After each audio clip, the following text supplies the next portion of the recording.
Thomas Blevins had never pictured himself living under the rules of a homeowners association. He was the sort of man who liked to tinker with projects, build wooden planters, or assemble birdhouses for his grandkids.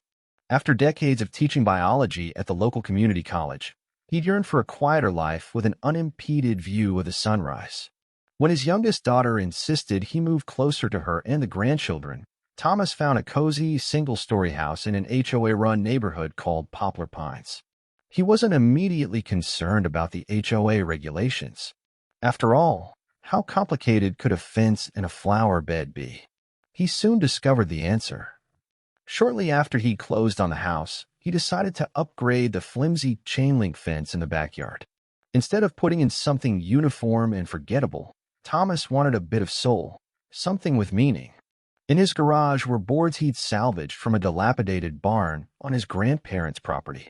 His grandparents had run a small orchard in North Carolina when he was a child, and he'd spent happy summers there, playing near that old barn, helping with minor repairs.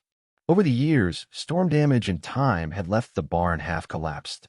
But Thomas managed to save several thick, weathered planks, each bearing decades of nicks, knots, and stories no one but he would ever know. One Saturday morning, he carefully sanded them down, smoothing away splinters while leaving the charming grain intact.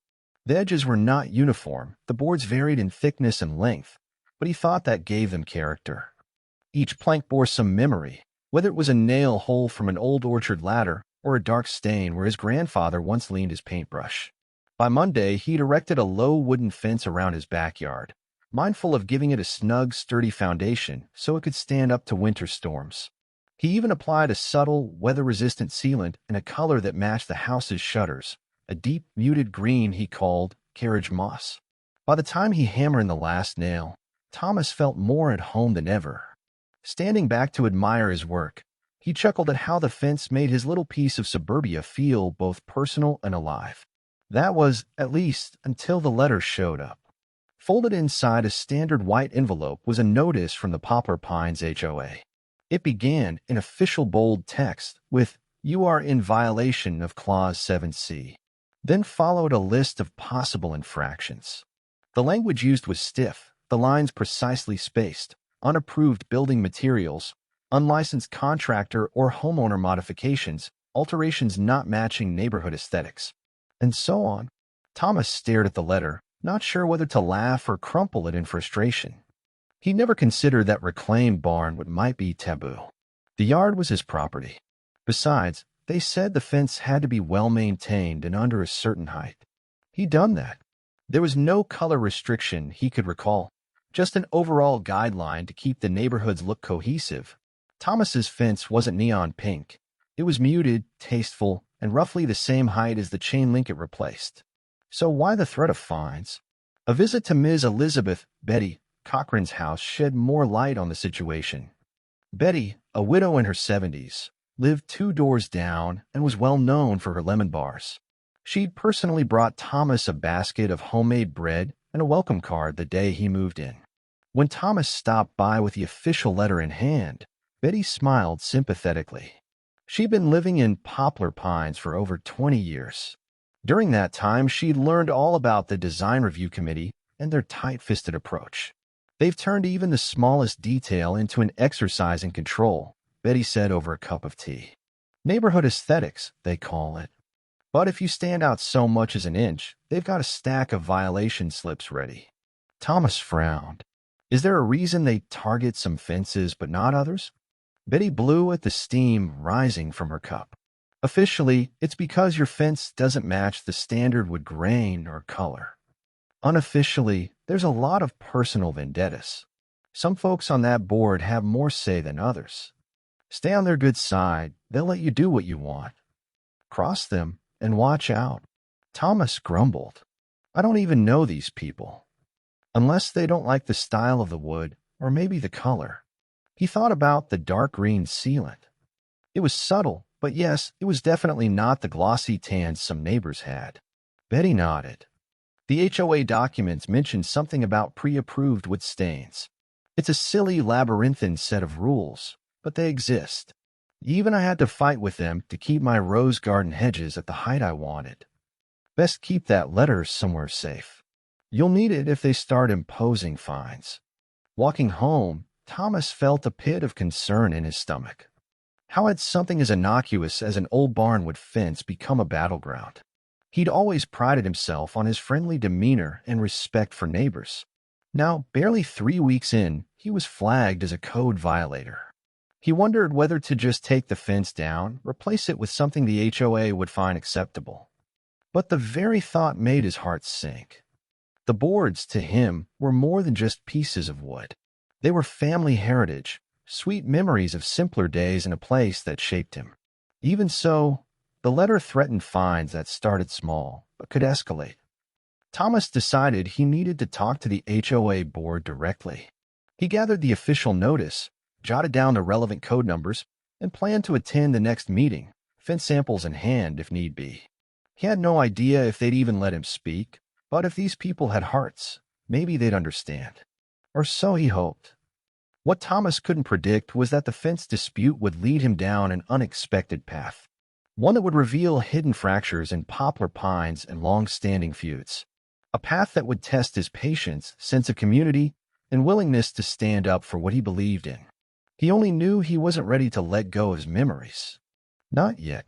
The following Wednesday evening, Thomas made his way to the community clubhouse.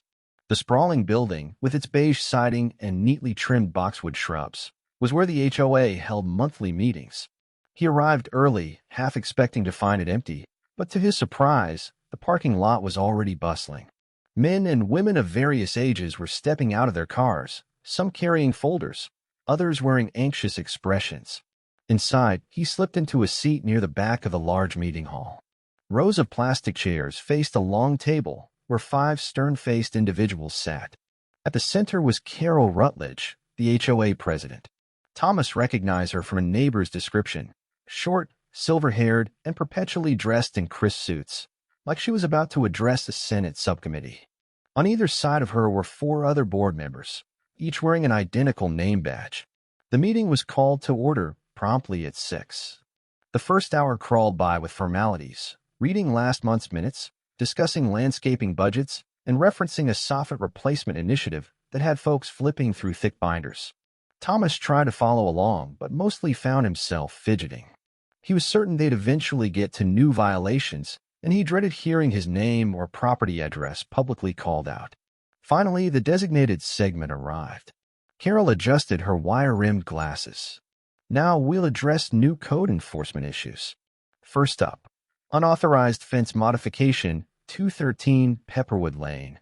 She scanned the room, and Thomas raised his hand. He approached the microphone, feeling oddly like a defendant in a courtroom. "Good evening," he began. "I'm Thomas Blevins, the homeowner at 213 Pepperwood." Carol offered a thin smile.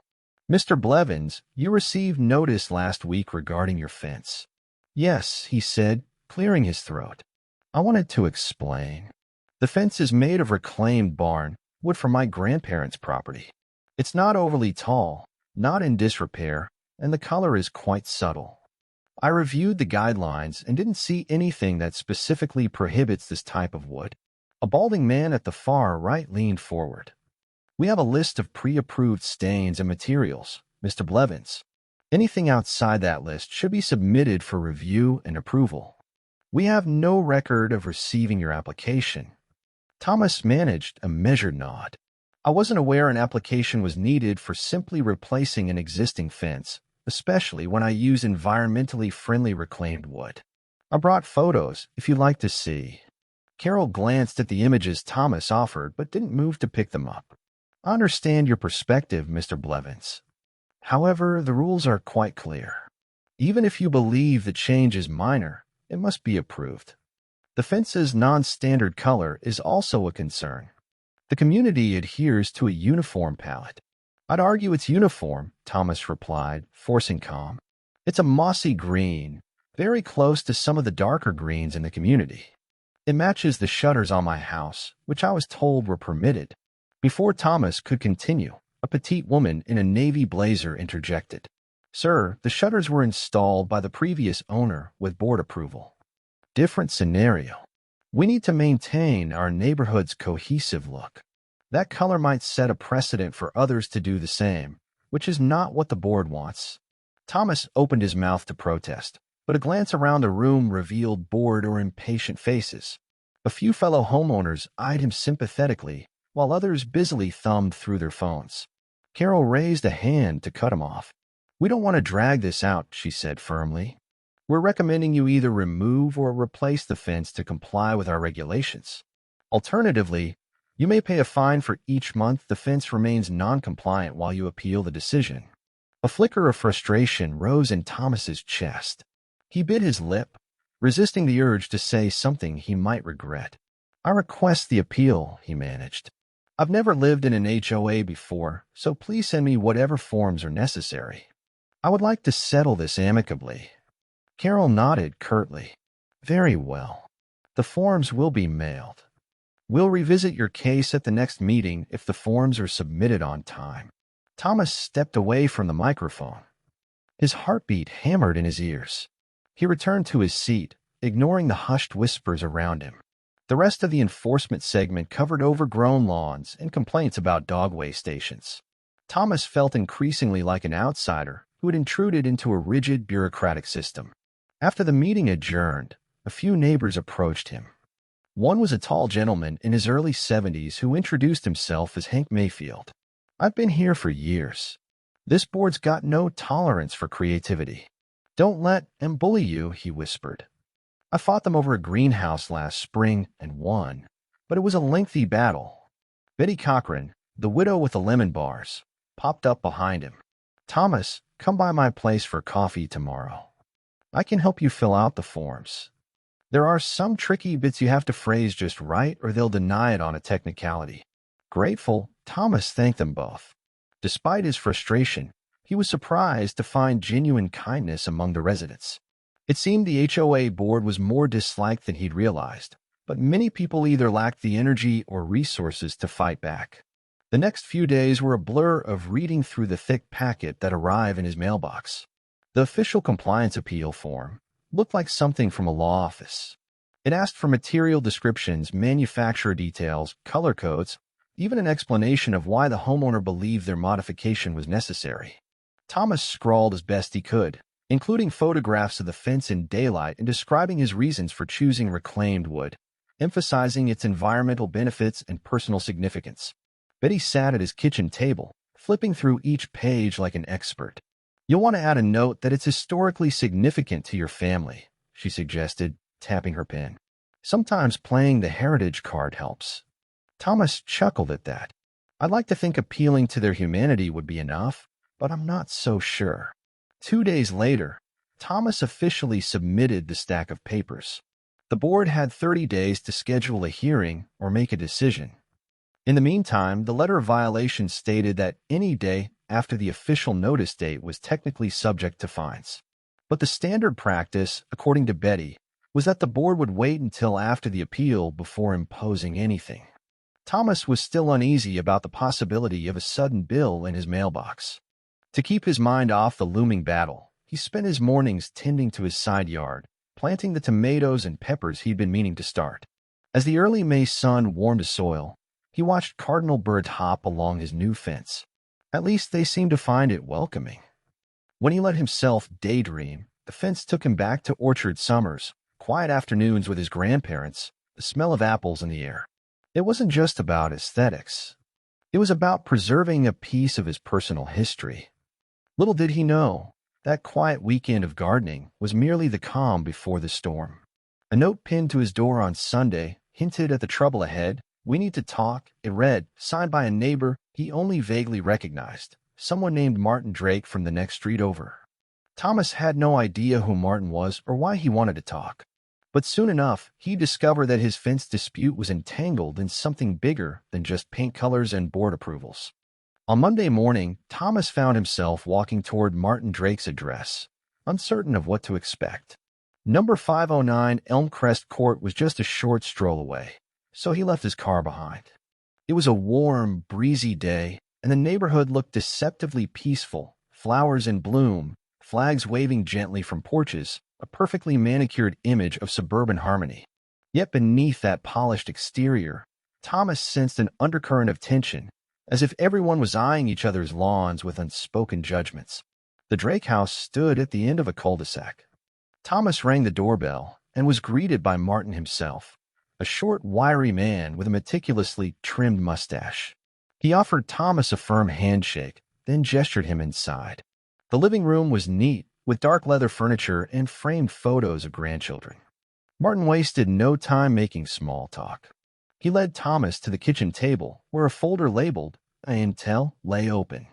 "I appreciate you coming," Martin said. He lowered his voice. "I've seen your fence. It's actually quite nice. Gives your yard character." He paused to pour them each a glass of iced tea. "But you're about to learn the HOA doesn't appreciate anything original." "You're not the first to face their wrath." Thomas took the glass, feeling a mix of gratitude and confusion. "I've gathered as much. But what's this about?" Leaning forward, Martin tapped the folder. "I've been collecting info for a while. See, my father built me a custom shed out back, tasteful, small, and totally hidden from the street. The HOA demanded I tear it down, claiming it was unapproved. That fight dragged on for months. Eventually, I gave in. The fines kept piling up." He shook his head, bitterness creeping into his voice. "I realized it wasn't about aesthetics. It was about control." Thomas sipped his tea. "But I don't see what that has to do with me specifically. I understand the board is strict, but I assume they enforce their rules equally, even if those rules seem overbearing." Martin let out a derisive snort. "Equally? Not exactly.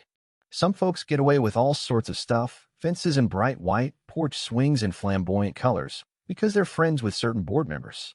Carol Rutledge and her cohorts pick and choose who gets dinged." He pushed the open folder toward Thomas, revealing photos of properties with alleged violations, off-color shutters, fences that didn't match the standard palette, door wreaths the size of tires. None of these have official notices, even though they clearly break the same rules you're accused of. Thomas flipped through the images. Indeed, some of these were more garish than his subtle fence color. "What do you want me to do about it?" he asked. Martin pressed his lips together. "I need another voice, someone with fresh eyes, when I confront the board about the hypocrisy. Strength in numbers. If I go alone, they dismiss me as a crank with a grudge. But if you, a new homeowner and a retired teacher, speak out, we might have a chance to push for changes. Maybe even oust the worst members come election time." The idea of confronting the HOA on a broader scale was not something Thomas had anticipated. But the evidence in front of him confirmed his suspicion that the board's stance was more about personal politics than purely about a uniform aesthetic. "I'm not sure I'm ready to lead a rebellion," Thomas joked weakly, setting the folder down. "My main goal is just to keep my fence." Martin's expression softened. "Look, I'm not saying we do anything underhanded. Just show up at the next meeting. After they rule on your appeal, I'll present my findings. If you can vouch that these photos show clear code violations, the board will have a harder time ignoring it." Thomas nodded slowly. He'd come to Poplar Pines to enjoy retirement, not to wage a crusade. But how could he sit back, knowing the rules were being enforced unfairly? "Okay, Martin," he agreed, extending his hand. "I'll help." The men shook hands. As Thomas headed home, he felt a cautious sense of resolve. It was true, he didn't relish conflict, but there was something undeniably wrong with a system that penalized some while letting others skate by unchallenged. That afternoon, Betty stopped by with a loaf of banana bread. Over slices, Thomas told her about his conversation with Martin. She listened intently, a concerned frown on her face. "I've heard those rumors, but I never saw the proof. If Martin's compiled a thorough record, that could be a game changer. People have grumbled for years, but no one's tried to systematically document the favoritism. It might actually work." Still, Betty worried about possible backlash. Carol's not above vindictiveness. The old joke is cross her once, and your rose bushes end up on the violation list.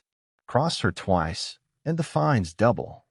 She tucked her hands into her cardigan pockets. "Be careful, Thomas." He gave her a reassuring pat on the shoulder. "I'm not looking to start a war. I just want fairness. Let them see the fence is harmless, and if they're going to enforce the rules, they need to do it consistently. Still, a thread of anxiety unwound in his chest. He had no idea how Carol and the rest of the board would react if Martin's evidence came to light. A week passed uneventfully until a slim envelope arrived from the Poplar Pines HOA. Inside was a single printed sheet stating that Thomas's official appeal hearing was scheduled for the following Thursday night at 7. The letter closed with a polite-sounding paragraph reminding him that any further modifications must adhere to the established guidelines. There was no mention of potential fines yet, but it was implied they would begin if his appeal was denied. Thomas placed the letter on his desk, exhaling slowly. He'd never expected to feel such apprehension over a fence. That night, he stared out the window at the moonlight reflecting on the rough-hewn boards.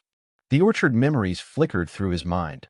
The barn's warm smell of hay, his grandfather's calloused hand guiding him on a ladder to pick apples. Could those recollections be undone by an HOA's gavel? As the days ticked by, he prepared his case. A binder with photos, statements, and even a personal note about his grandparents' barn.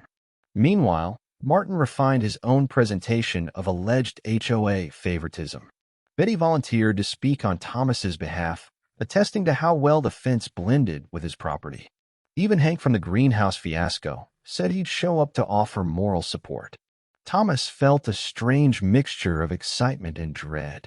He half expected a friendly resolution, a meeting of the minds where the fence would be accepted on its merits. But the part of him that had spent a career in academia, seeing how bureaucracies operated, braced for stonewalling. Despite it all, he stood firm in his conviction. The fence was more than wood and paint. It was a memory, a piece of living history. If the board wanted it torn down, they'd have to give a far better reason than it's not on the approved color chart. Little did he know how dramatic the hearing would become, or the unexpected alliances that would form in its aftermath. Thursday evening arrived with a gathering storm overhead. Dark clouds rolled in as Thomas walked into the community clubhouse, heart thudding. Betty flanked him on one side, Martin on the other. The meeting room was fuller than usual. Word had spread that there might be a showdown. The board members sat at their usual table. Carol Rutledge looked poised, hands folded on a neat stack of papers. The other 4 members seemed tense, eyes scanning the room. Thomas wondered if they suspected an ambush. He tried to stand calmly, shoulders back, reminding himself he'd done nothing wrong. The chair recognized Thomas first. "Mr. Blevins, we're here to address your fence appeal. As you know, the issue pertains to unapproved materials and color outside the neighborhood palette." She spoke in measured tones, but there was a slight edge to her voice. Thomas approached the microphone. "Thank you. I've assembled some documentation explaining my reasons for using reclaimed barnwood, which is historically significant to my family and more eco-friendly than buying new materials. The color, as I noted, is subtle and in harmony with my home's existing shutter color. I believe it meets the spirit of the HOA guidelines, if not the exact letter." He took a breath. "I also believe that the guidelines regarding approved materials can be subject to reasonable interpretation. Many in this neighborhood have variations in fence design and color." Carol's gaze narrowed. "That may be your perception. However, we have specific rules to maintain a consistent appearance.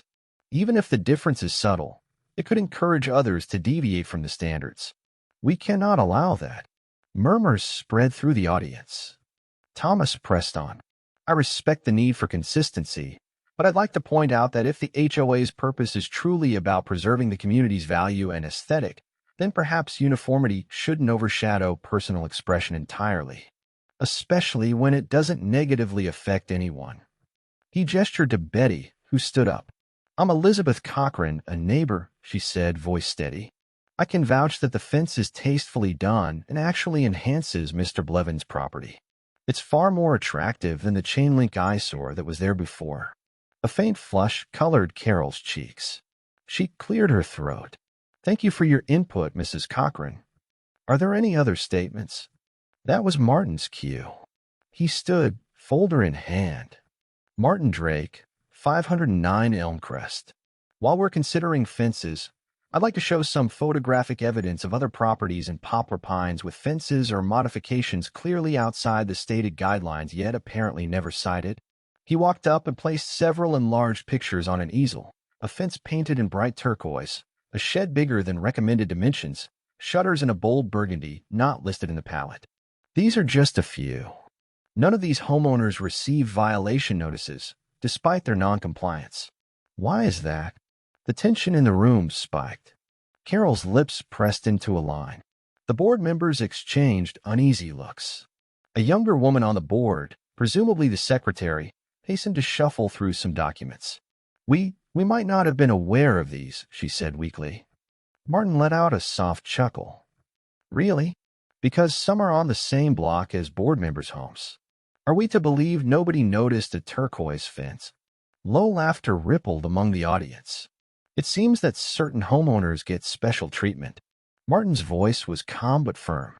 If we're going to uphold guidelines, it should be done fairly across the board. A hush fell.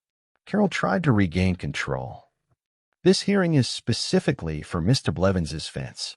Any other violations should be reported through the usual channels. Martin raised an eyebrow. I tried that. No action was taken. Thomas watched the interplay with a mounting sense of relief. Clearly, this was bigger than his fence. He turned to Carol. All I ask is consistency. If the board wants me to adhere strictly to color and material guidelines, I'll comply if everyone else is held to the same standard. But if there's room for personal preference, like these other fences, then mine should stand. Carol stood abruptly, voice clipped.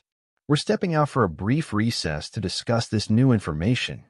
She signaled for the other board members to follow her into a small side office. The door closed, leaving the crowd buzzing. Betty patted Thomas's arm. I've never seen Carol so rattled. This might actually work, she whispered. Martin nodded. If they rule against you now, it'll look brazenly hypocritical. 15 tense minutes later, the board returned.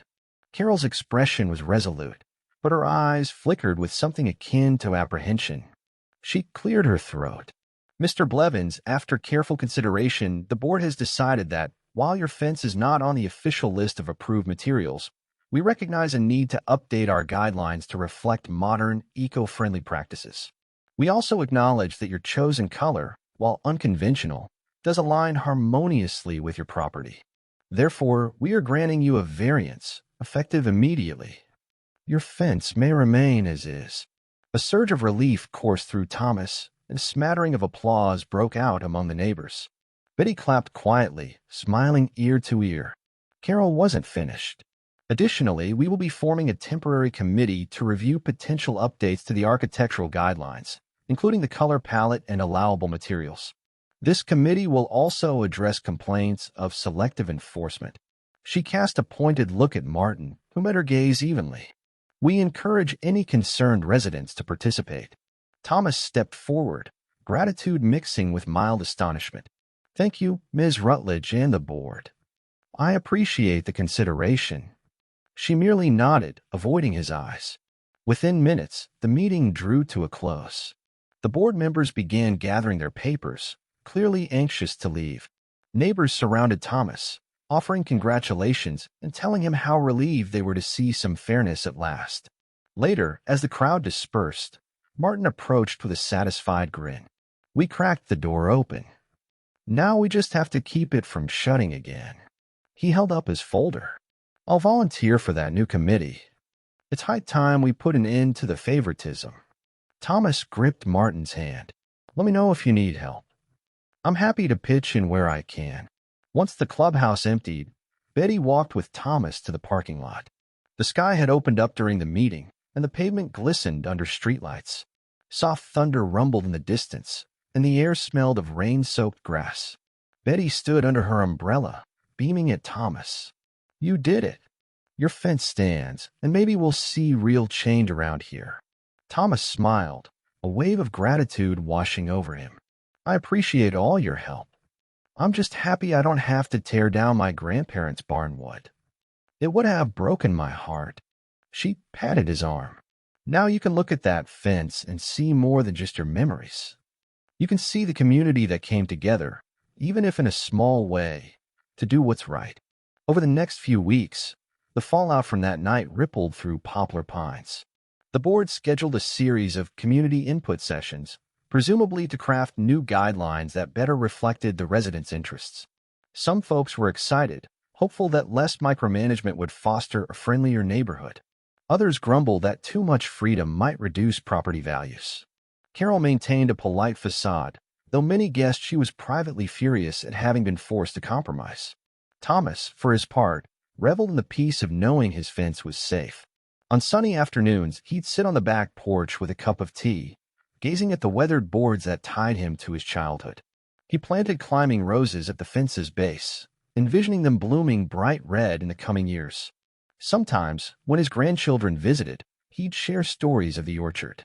They'd run their fingers along the planks, feeling the rough texture and the faint grooves where nails once held orchard ladders. The first night the roses bloomed, he snapped a photo and sent it to Betty, along with a quick message, "Look at what we can accomplish when we don't give up." She wrote back a smiley face and an enthusiastic thumbs-up emoji.